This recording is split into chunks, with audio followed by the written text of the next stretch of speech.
To look at many of our urban centers today is to look at how badly we've neglected the importance of urban planning.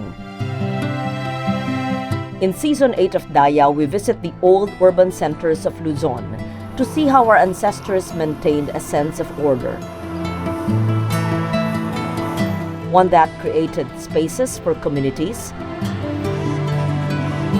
their economic and cultural activities, their daily lives.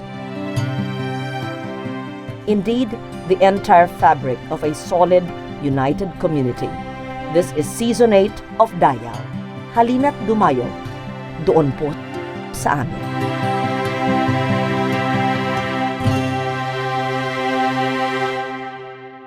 So much of Manila remains rooted in the old, just as it struggles tenaciously to survive the problems of urbanization. The law of the Indies may have dictated the layouts of urban centers, but it is a combination, time, human nature, and history that break the laws, so to speak. In the second episode of our season, scholars and historians take us on a tour of sites outside of Intramuros. It is through their eyes and voices that we discover the landmarks and urban centers beyond the walls of Intramuros.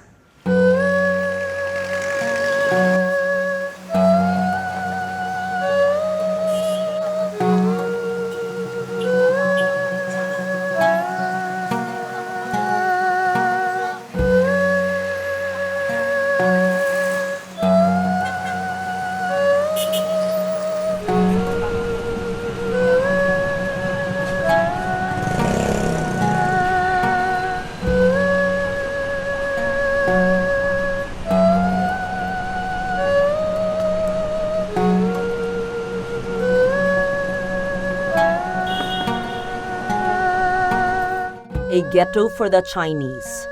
That was what the Parian was, the original vision of the Spanish colonizers for the urban center we now know today as Binondo.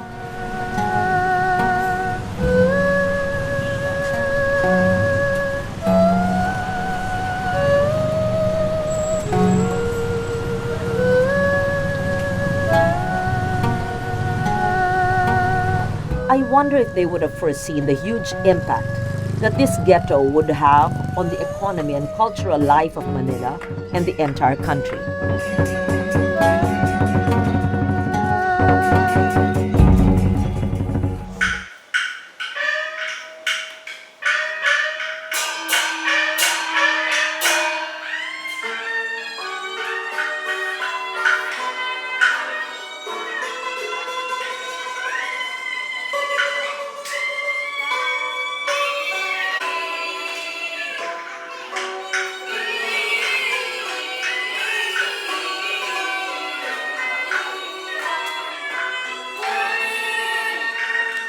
The one thing that most fascinates me about Binondo is the way that Chinese traditional culture still manifests so strongly in the streets and in public spaces.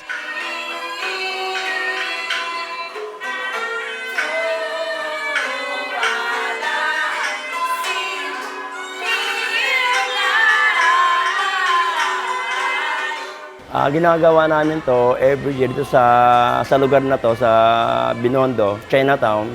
Every year sa location na to, yung kung may handaan, may mga ini-invite na mga officer sa mga association. Most of them puro Pilipino na. May halo lang mga half Chinese, may mga pure Chinese. Perform kami ng mga teatro act tungkol sa mga istorya ng mga santo nung araw, buhay-buhay ng santo. Yun ang pinapalas, parang opera.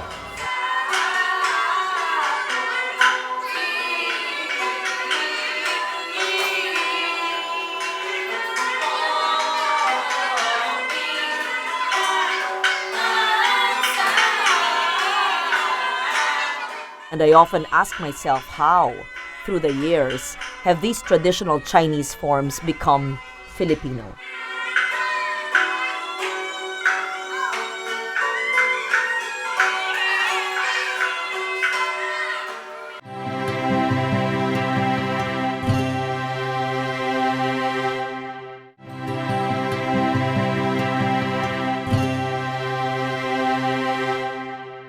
You can be happy or sad about it, but much of our contemporary culture is centered on the malls. Well, imagine the very first major mall of Manila, a whole street where luxury goods, business and service centers, churches and offices nestled together, a hub even before the word was popular, that showcased the affluence and power of Manila in the turn of the century. This was Escolta.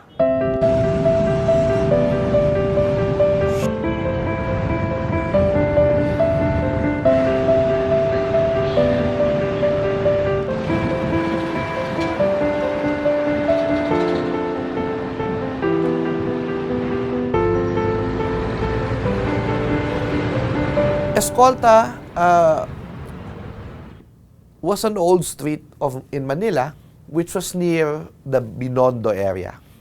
So since it was near the Binondo area, Escolta became like a hub of business during the time of the Spaniards and also subsequently during the time of the Americans. Some of the major companies eventually went to Escolta, that it became the Ayala triangle of its time.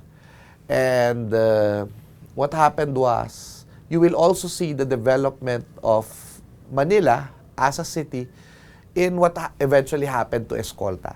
So when the Americans came also, business continued to boom in Escolta. And you know, during the time when entertainment like television was new in the Philippines, Escolta was one of the places where the TV stations were.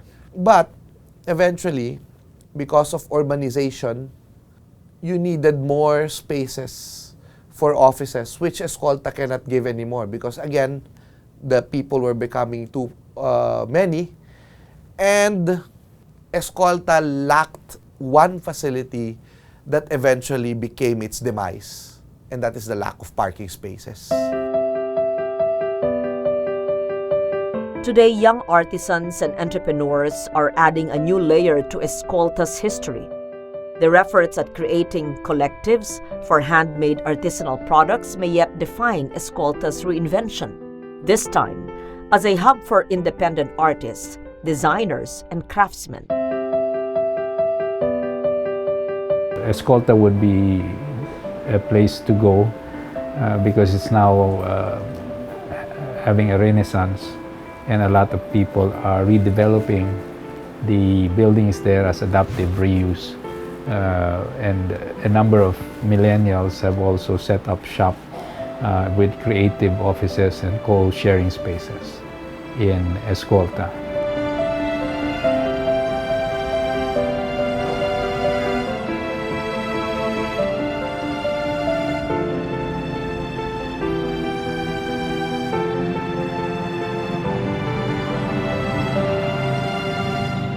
It is through the eyes and sensibilities of modern Filipinos that we extend the lives of our historic sites beyond the realm of nostalgia. And through the eyes of scholars that we may once again see the importance of many Manila landmarks that we have taken for granted or that we know nothing about.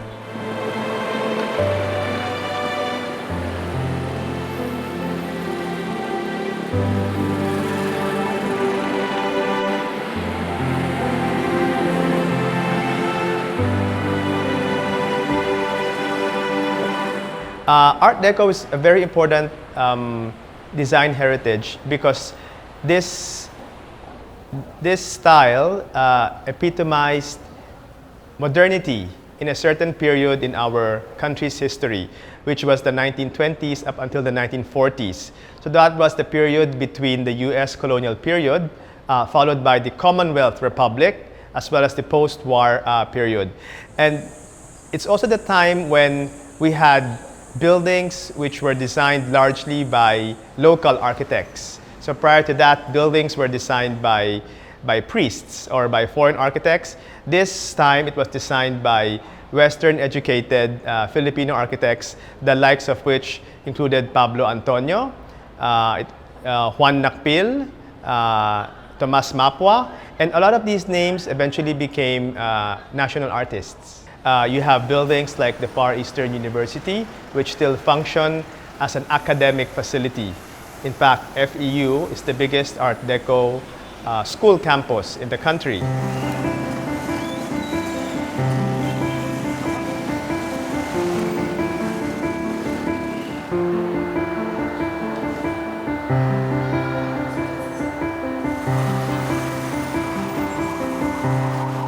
The first 5 buildings of the Far Eastern University campus was built by architect Pablo Antonio. Among the 5, the oldest one would be the Nicanor Reyes Hall, or the main building, which was built in 1939. It's a very massive structure, which kind of looks like a giant machine. Supposed to be, it was inspired by the machinery of a cruise ship that was seen by the founder of the school and Pablo Antonio in one of his trips abroad. So it has a lot of bold geometric details to it. The massive columns, the lines, and it's still very much used by the Far Eastern University community as the main building of their school.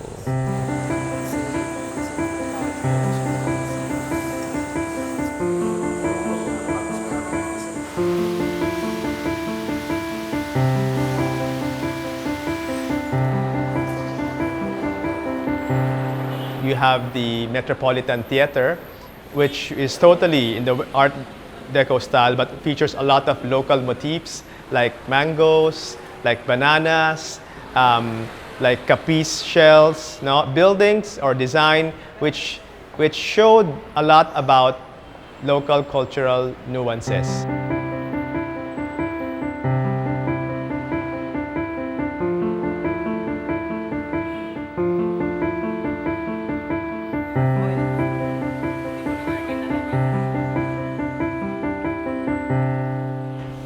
There's a need to preserve this kind of architecture because it showcases a particular style that was very popular in our history. And it shows us that we knew how to build. We knew how to build modern. We knew how to express ourselves. We knew how to make things suited for us. Because Art Deco was a very Western style architecture, but a lot of the local architects tweaked it to local sensibilities, giving it a very Filipino touch that made this style of Art Deco very uniquely ours.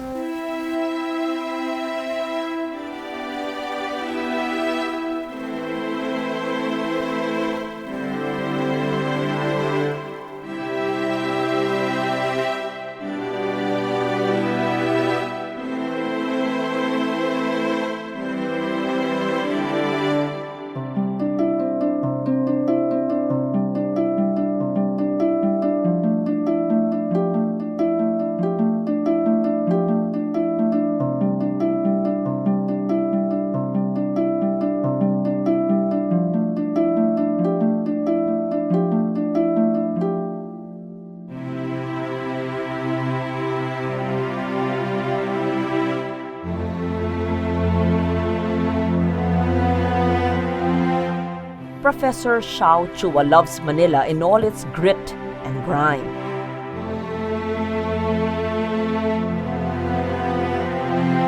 Here he ticks off the landmarks and public spaces that further our understanding of the city and its history.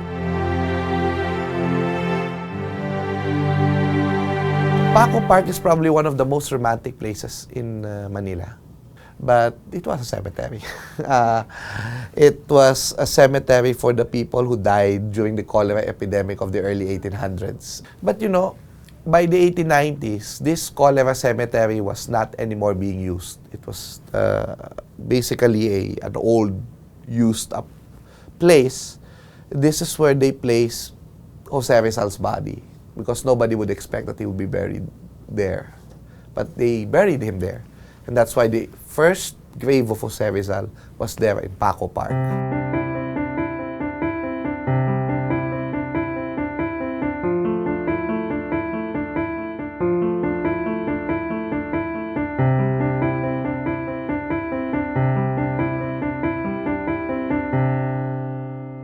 the old Ayala Bridge, the present bridge was made of steel, and of course this was what it was like during the time of the Americans, and it was reconstructed after the war. There is an island in that bridge, which was an old orphanage. It's called Hospicio de San Jose. Puerta Isabel Segunda, of course we know Intramuros was an ancient walled city that they started building in the 1590s. But even as late as the 19th century, they were adding, features in the walls. They demolished some part of the wall and created the Puerta Isabel Segunda, which is at the back of Intramuros, so that you can easily just pass by Binondo, straight from Intramuros to Binondo through the Jones Bridge, Puente de España.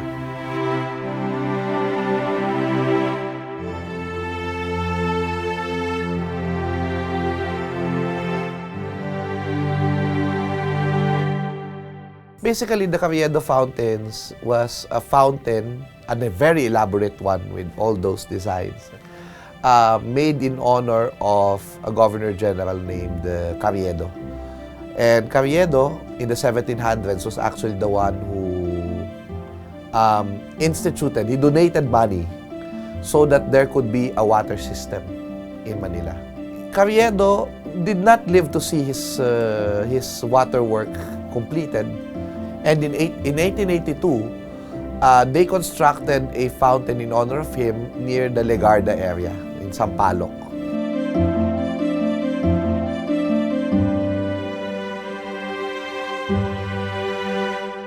Paco Legarda is a very old school building. It's the oldest school building in Manila. Paco Legarda was built in 1922.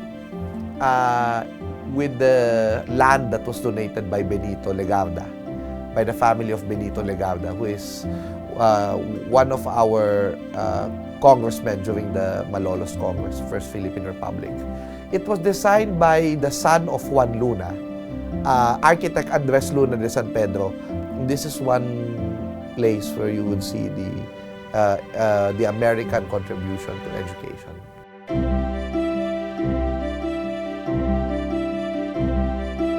Looking through the list that Shao was lovingly put together, I see a park, a bridge, a gate, a school, and fountain. All elements that make for a beautiful urban center.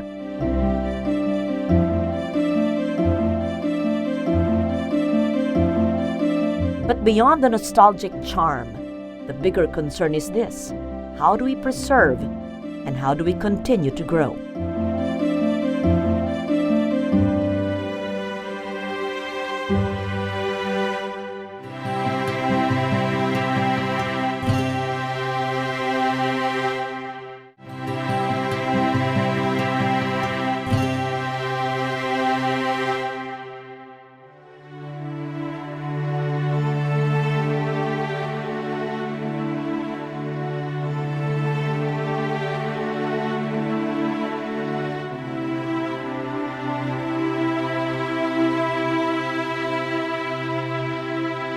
No amount of Manila nostalgia can ever sanitize the harsh realities of what the modern city has become.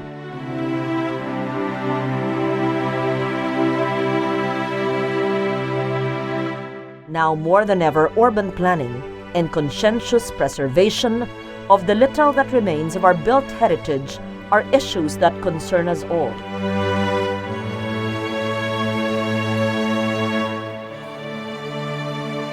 The conservation of Art Deco buildings is it's a mixed bag because there are Art Deco buildings which have been torn down. For example, most of the theaters which were built during that period in the districts of Santa Cruz and Quiapo in Manila have practically been torn down. You have houses and commercial structures which have also been torn down, as well as apartment blocks. There are good news, however, no? Because some buildings have been conserved, like the Rizal Memorial Sports Complex. It's still a sports complex.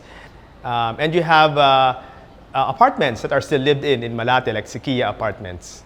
Historic or heritage conservation has been fighting an uphill battle to make sure that we do not demolish all of these heritage structures. There is a law requiring permission from the 3 cultural agencies before you can demolish anything more than 50 years old. Now, the conservation of heritage structures is not just for culture and aesthetics. It's not just for memory and the love of things of the past, but in fact, conservation of these structures and the road and the urban networks around them, most especially the open spaces, are good environmental practice. The ideal thing to do from now on is first to survey what we have left, to conserve those spaces and buildings we know are still there, and to look for more opportunities for parks and plazas, because you need to balance the built environment or the structures and the tall skyscrapers that we build with open spaces, not just because it looks good, but also because it provides place of opportunity for recreation for all of these people crammed in all of those buildings.